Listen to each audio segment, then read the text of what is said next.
Yes, I think we're live. Thanks everyone for joining. Today, our topic is strategic workforce planning, future-proofing the workforce and closing the skill gap in an evolving workforce. Super excited to talk about it. First, briefly introduce myself. My name is Joost, Head of Marketing and RevOps at Equalture. We are a predictive talent matching platform using game-based assessments to help our customers select the best candidates in an efficient and effective way.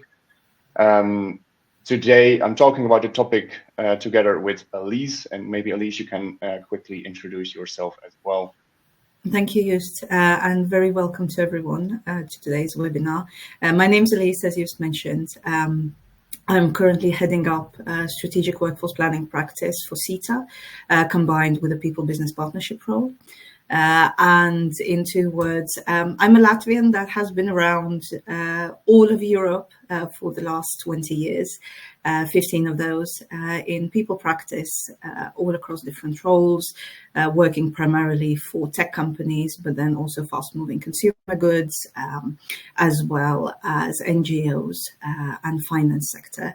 And currently I work for Sita, so you might not have heard about us, but you've definitely experienced our products, our services, and the whole network of solutions that we offer. Every time you walk in, you book a flight, you walk into an airport, you drop your baggage, you go through the security control, your airplane actually takes off on time, safely, making the easiest and safest route, as well as sustainably. Once the airplane lands, you get through the security back again and walk out through the airport.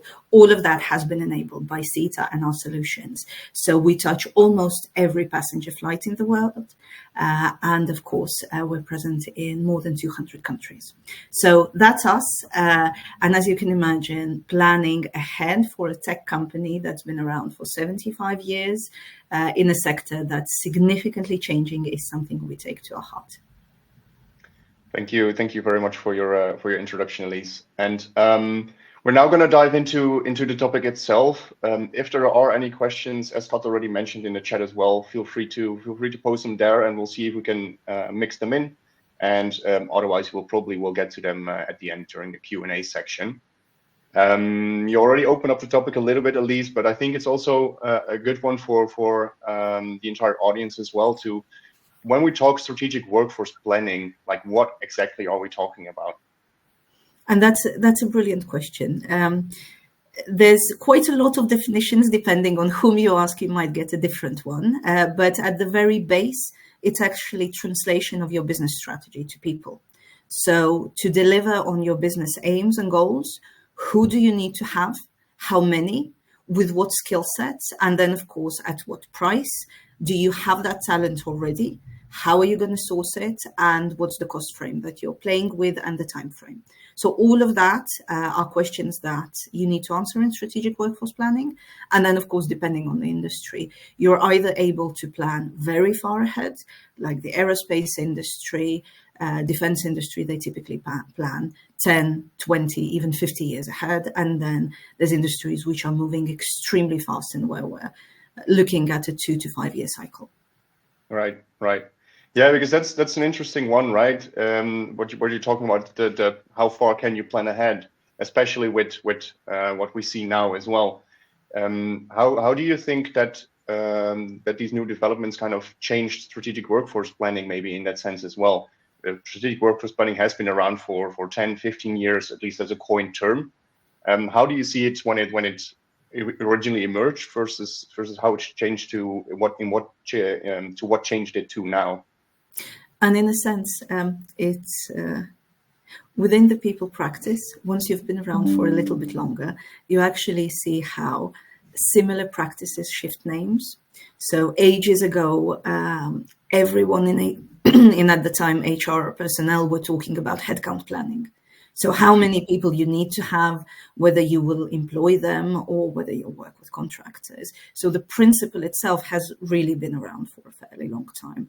The strategic bit comes in looking ahead and actually starting scenario planning. So what if, how the world trends are going to impact our business, and how is it going to impact our people? And then more recently, you've probably all seen the World Economic Forum last report, Trends to Watch in 2024, with looking at 44% of workers seeing their core skills disrupted over the next 2 to 3 years. I would say that's a fairly scary number if you're not used to upskilling yourself regularly. And similarly, Gartner is also saying that a skill shelf life is about 2 years. So what it means for workforce planning is the shifts and the changes, also the geopolitical context, is becoming more volatile. So you might not know what's going to happen in 2 years, what's going to happen in 5 years, and those significant transformations, as with Gen AI, or significant disruptions, war in Ukraine, the upcoming election in the United States, those are the scenarios that you really need to start planning for. So in essence, your workforce planning becomes a scenario planning exercise that both strategy and risk are more used to. In the people and culture space, we're less used to looking at, okay, option A, option B, option C, costs of it, level of planning and solutions we need to put in place, and then arbitrage. So what is changing most, I would say, is the need to work across your stakeholders and take their input and almost borrow skill sets from other parts of the business to help you design your the content for your strategic workforce planning. Right. And that's something that's very new. So one of the challenges that we see as well is, how do you sell this process to a business when they have a lot of priorities on their list? And typically strategic workforce planning is seen as a very heavy exercise. So you go in, you run workshops, you think and you strategize and you plan for scenarios, and then you come out of it often with a feeling of, okay, so we have these scenarios, but what do we practically do? How do we implement? And how do we make sure the rest of the organization comes with us? So yeah, because there's a whole deepened layer of complexity, right? It's not just hey, we want to grow the business and this is what we believe we need to grow this business. There's also the fact that everything we work with changes on a year-to-year basis. There's new tools coming out every month, basically. But how do you, as a workforce planning responsible, how do you make sure that people have the organization has the skills within the people to actually do tools that no one has thought of before? I think that's definitely a super interesting one. How that's evolving at the moment. And I would say it's the first probably, and that's an obvious answer. It's when you go back to the basics of workforce planning, you actually look at, you take stock of what you have. Yep. You try to design what you would need, and that can include a big part of how do you manage uncertainty, ambiguity, how do you learn along the way? And then last but not least, you do the gap. And the gap can be either roles or it can be skills. And I guess what I'm seeing most and hearing most in discussions between workforce planners across the full industry is we all talk about planning for skills, but we also know that typically we still have the tendency to plan for roles. So how many marketers will I need, as opposed to, oh, I'll need the same amount of people, but they will just need to do something completely different and have completely different skill sets. So that's probably the biggest challenge. And the way how we've tried to solve it. And again, I have to say that Sita is on a journey. So it's not pitch perfect. And for most companies, it's somewhere along the way. It's actually using a lot of people analytics in the whole employee journey and mapping out what skills do you need in roles when you recruit and recording that information. So what candidate brings to your table and at what level. Then, of course, it's looking at the roles you ask employees to do because, well, and this sounds really old school, but your job description is actually one of the best sources to say, well, this job needs these skills to do X. And if you feed that into an artificial intelligence machine, for example, as we've tried to do, and we're using one of market leaders, TechWolf. So this is not an endorsement, but they're fun to work with. Typically you would feed any kind of AI engine that translates jobs into skills with all of your requirements, so both business plans and your jobs. Then you would feed the same machine with employee data, privacy notice, data protected, etc., etc. But essentially, you would give the machine what skill sets your employees have from their learning history, from their careers. And then you would see the gap. And unless you have that tech support throughout your journey in terms of mapping your skills and getting your skill requirements into the same machine, then it becomes a very heavy exercise. We all know that skills assessments, once you've done an overview of the full organization, you have to restart because it's already obsolete. Exactly. And I think that's where, for us as people professionals and workforce planning professionals, especially, the addition of technology is what changes our jobs most and what actually makes things possible. Yeah, I think that's a very good insight indeed to take along as well, and to know there's no way around it. What I also still want to touch up on a little bit as well is, like, we have the skills and the environmental factors changing. Then we also hear back from the industry a lot is that they are facing an aging workforce. How is that at Sita? How do you deal with that, and how do you put that in the mix as well? Because it's a huge internal factor that has big implications around, if the workforce is slowly getting older and older and older, you're going to need to not only hire for expansion, but also hire to replace a lot of people that may have skills that might not show in the job description, but these might be people that actually are the oil or the gel that keeps the entire company flowing. Exactly. And I guess we're not, as a company that has been around for 75 years, and in tech industry, you can imagine that a big part of our population has been playing and working in the industry for more than 30 years. So it is a gold mine of experience and knowledge, very often tacit knowledge. At the same time, as the industry is evolving, the skill needs are also evolving. So it's a balancing act of how do you transfer internal knowledge, and also what new do you hire to add on to the mix. And this is probably where our second big reliance on people analytics lies. So this might sound as a catchphrase, but workforce planning without accessible people analytics and reliable people data is almost impossible. Then it literally becomes a paper exercise that nobody looks at. When you do have access to an overview of your total workforce, and ideally predictive, so that you can indeed at any point of time look at so what's the age distribution across your full organization? If you have strategic areas, and that is part of workforce planning. So when you sit together with business and you define what's needed to deliver on the strategy, you come out with a list of roles and the list of skills that you deem strategic or core for your business deliveries.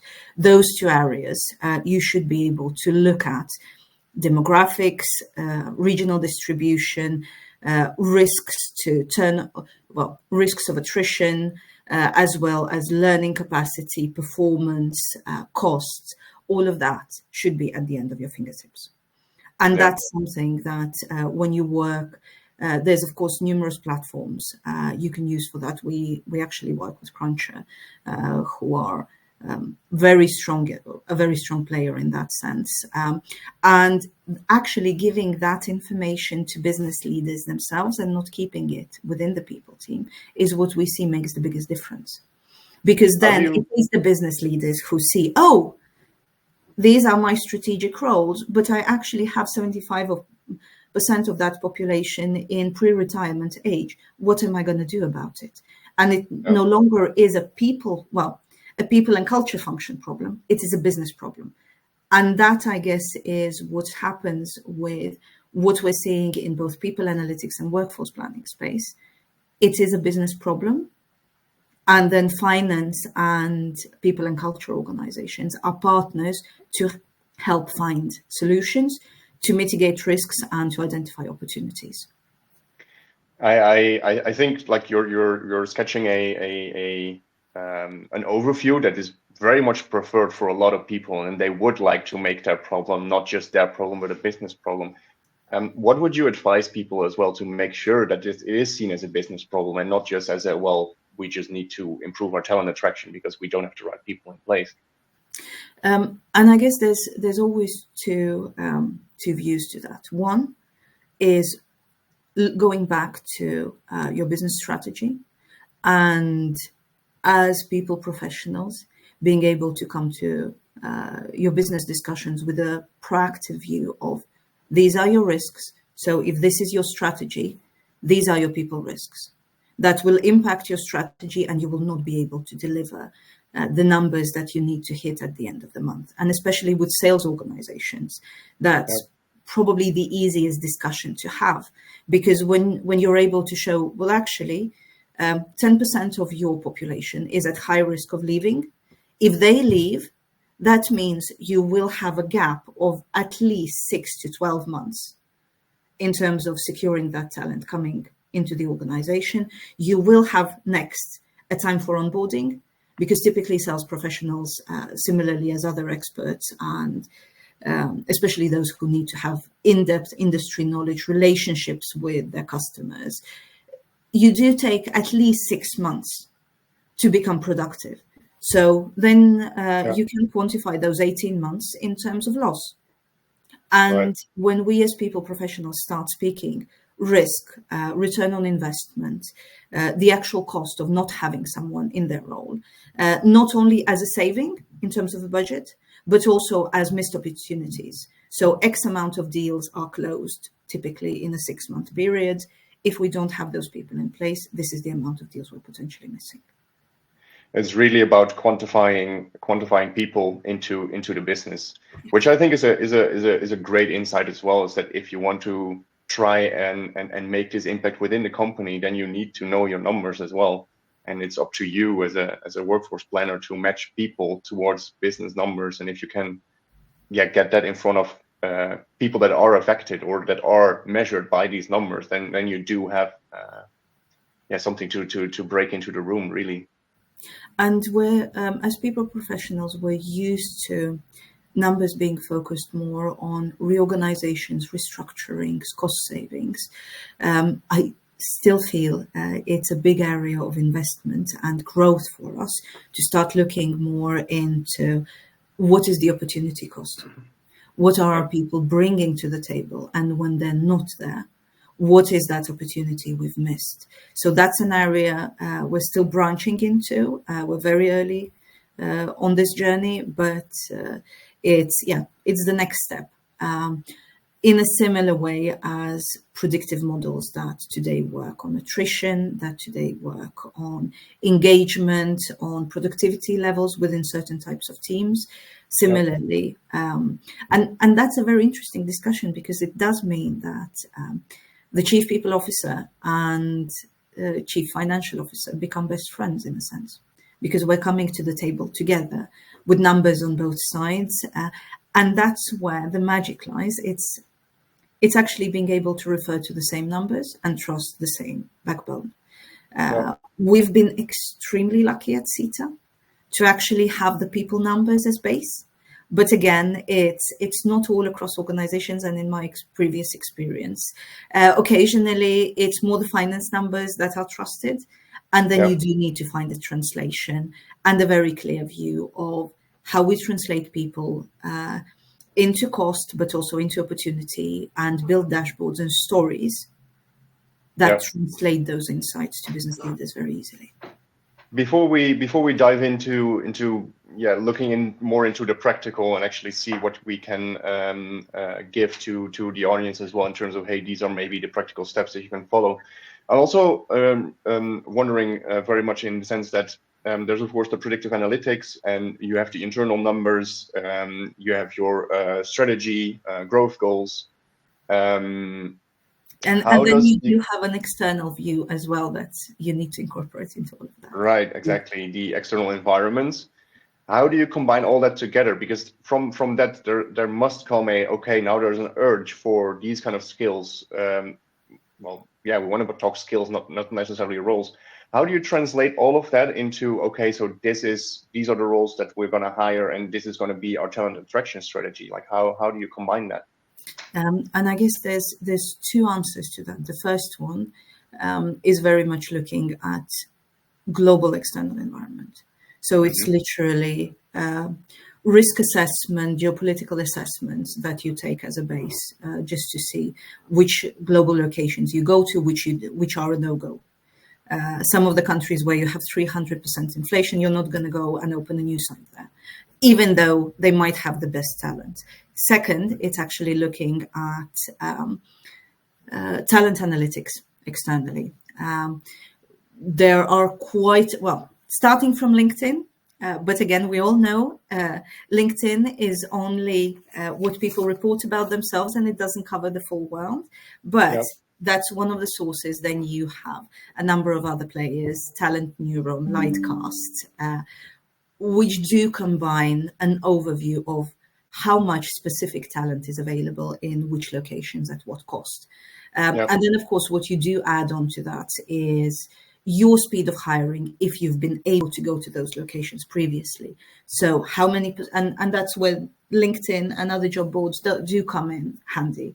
It's to see, well, how deep is the market and how many roles do you have on there? If you need to compete against top technology players who are paying premium of 20% or 50% on your roles, you might rethink your location strategy. So that's the second piece that we're plugging into our analytics. And that does give us an opportunity to combine both views and to say, okay, yes, in the next year, we will need, let's say, and of course, again, I'm pulling numbers out of a hat at this point for confidentiality purposes, but typically you would say we will need 20 software engineers with cloud API, Azure experience, etc., in locations like Paris, Munich, and Zurich. How quickly are we going to be able to hire them? And maybe we're not going to be able to hire them. So then we do start thinking about, okay, how do we source talent we need? And that does take us to the second part of workforce planning, which is the build, buy, borrow. Who and how many am I going to attract through talent acquisition? And there, it's incredibly important that the output of workforce planning is shared as early as possible. And what we actually do, we work together with our talent magnetism team. When we pull together both the numbers in terms of analytics, how we've been doing, how quickly can we secure talent, what's relevant for the talent that we recruit, what's our value proposition. To stop you right there as well, because there's the roles, like for example the software developer roles, and then we also talk about skills. It's like, how do you communicate? Yeah, we probably need 20 people with these kind of skill sets, but how do you recruit for technology that's not there yet?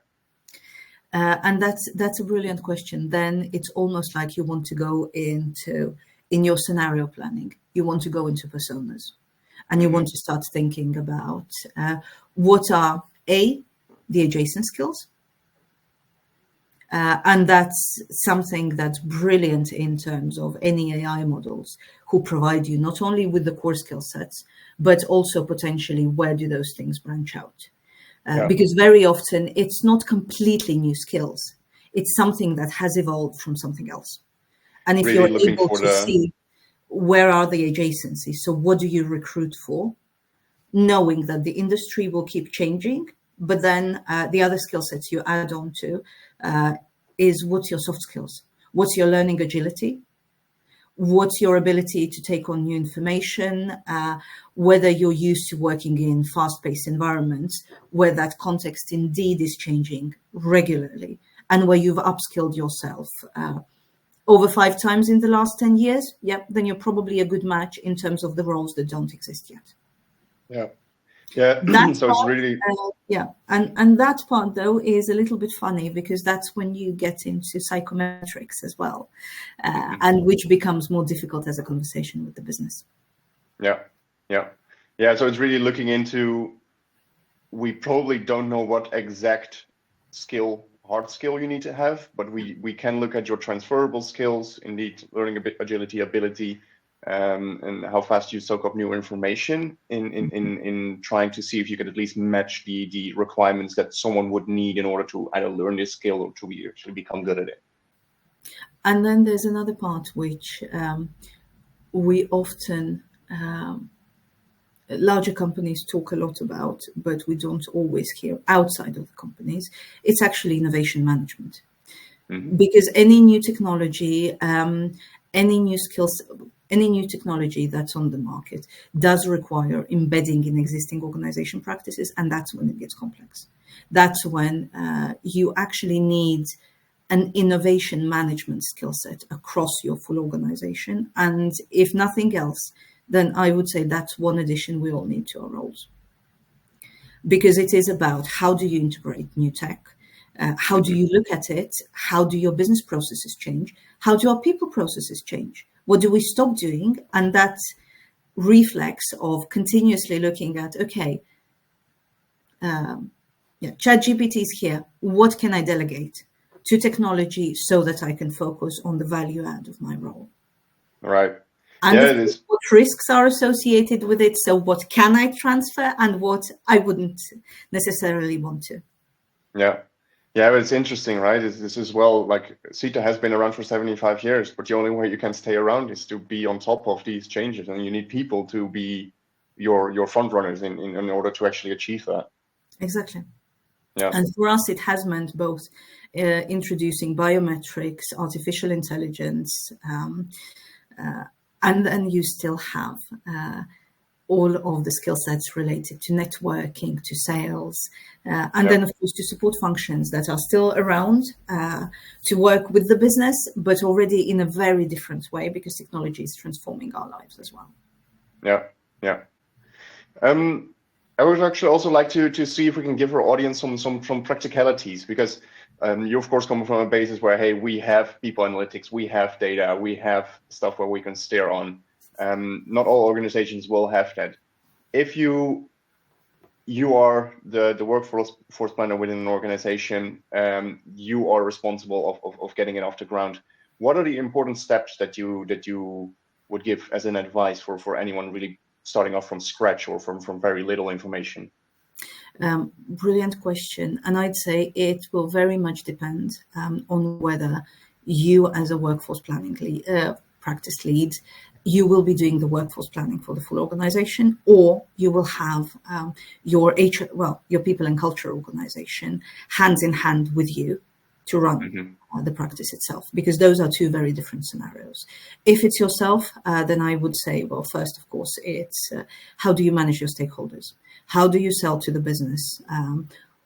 How much will you be able to save them if they're able to invest the time and plan ahead? And then it's embedding workforce planning to your existing business planning purposes. So let's say you do have a business strategy planning every 3 years. Those are your new best friends. And you add on one question, just one, to all of their list when they look at any of the strategic initiatives. And that is, what is the people impact? Do we have the people? If we don't, what's the gap? Are we going to recruit them? Are we going to build that capability? Or are we going to go out for contractors? Yeah. That's it. Because the discussion starts there. So it's immediately, you would say, well, if I can translate it a little bit, start with the company scan. You need to know what your environment is. and then really make sure that if there's talks about business strategy, about long-term planning, you need to be in the room to make sure that people realize that businesses don't grow, people grow businesses. In that Exactly. sense. And then there's the other question, which is when you look at when you take stock of the company practices, your ideal spot is on the CEO scorecard. What's those 1 or 2 or 3 people questions that appear on your CEO scorecard? Yeah. And if you can translate, ideally to your CEO, what's your contribution there? That's your sweet spot. Then you are in the room, and then you will be listened to. The right stakeholders involved in that sense. We are running out of time, but I do still have another question as well, because you did mention already. Hey, there's the questions that you can always ask, but you also talked a lot about data, of course. How can I, as if I'm responsible, urge the business also to really start collecting the data if I'm not sure if it's already there? How do you get that ball rolling? And I'd say there's a couple of metrics most businesses have, and that's your headcount and that's your cost. Mm-hmm. So even if it doesn't sit within the people remit, it always sits in finance remit. Yeah. When you urge your businesses to start recording the data, ideally you talk to them about your talent supply chain. In a very similar methodology as business supply chain. How many are you getting in? With what speed? What do you have in-house? So what's your skill capabilities? And how many are leaving you for voluntary or involuntary purposes? So if you have overview of your supply chain, that will allow you to identify risks. Unless you have that inflow, existing management, outflow, then it will be very difficult. And what I found useful is we actually, as people and culture team, when we become well-versed in business jargon, it makes the discussions much easier. Yeah. Because we refer to terms that people understand, and then they're just applied to people as opposed to other capital. Yeah. Yeah, exactly. So what you're basically saying as well as in the practicalities, make sure that you know where you're coming from, make sure that you can tie people to business. And then when you talk to business, you actually talk business instead of people. Yes. I think those are really cool insights for the audience to take away as well. I don't think that we have questions right now. I don't know if you have anything to add, Alise, to the discussion that we haven't touched on that you still would like to give to our audience. I guess there's one thing perhaps for us as people and culture function overall that I've seen in the last 7 to 10 years. Workforce planning and strategy used to be areas very much of either business strategy and finance. What I'm seeing is it gets more and more embedded into most of people roles. So if you're a human resource manager, a people business partner, a chief people officer, that workforce planning capability and ability to think strategically, but also plan out a number of different scenarios and connect it to very practical areas within your work. That has become key. And that's one of the biggest disruptors to our own roles, because those new skill sets, we actually learn on the role, on the job, and it stretches our capabilities as well. One of the big challenges that I've been seeing is once companies do work through the workforce planning exercise, at the end of it, there's always a question. So what do we do now? We have this beautiful document that identifies what's going to happen. So what do we do? And that translation into day-to-day practices. So when we recruit someone, what are the values we look out for? What are the soft skills everyone needs to have? That comes out of workforce planning, but it actually lands in the vacancies. It lands in the questions that the hiring managers or our recruiters will be asking. Yeah. Similarly, what's our size of teams? What's the optimal spend for a people manager and the size of their team, so that the team's engaged, high performing, but also the manager is close enough to support them where needed. That also comes from your workforce planning, and it lands very practically into the day-to-day planning of teams and organization. So being able to translate all of that you've done into very practical outcomes. Which countries will we go to and which we will exclude from a hiring list? Yeah, it's That's the definitely thing about where it goes out, into the real definitely making sure that you don't end up on that island making awesome reports, but actually are in everything. Make sure that people know what to work with and also why they're working what they're working with. Exactly. Awesome. I think it's a super nice contribution. I also think it's a super nice topic, and we can keep talking about it. Given the time, I wanna round it off. Thanks everyone so much for watching. If you do have follow-up questions, then feel free to connect with Alise. She's also on LinkedIn. Feel free to connect with me. I think it's definitely a discussion that we always like to keep having. And thank you so much for watching. Thank you so much, and have a wonderful afternoon. Bye bye. Cheers.